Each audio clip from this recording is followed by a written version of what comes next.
নির্বাচন হবে। 12 তারিখ কেউ ক্ষমতায় আসবে, কেউ হেরে যাবে। যে জিতবে সেও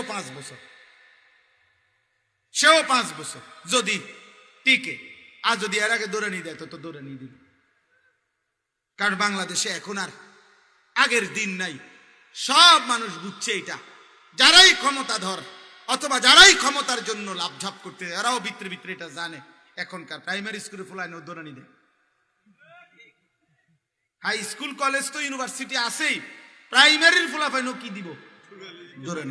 দৌড়ানি দিতে কম জান।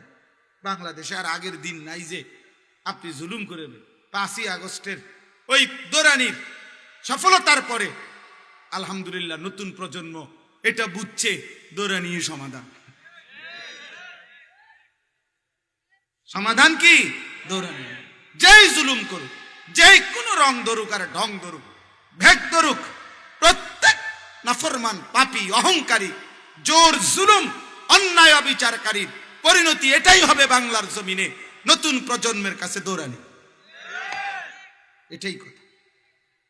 এটাই কথা।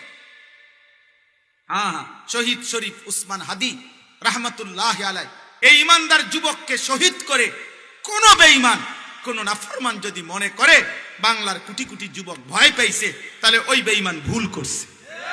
হিসাব ভুল। দাড়ি কমা ভুল, আপনি ভুল করছেন।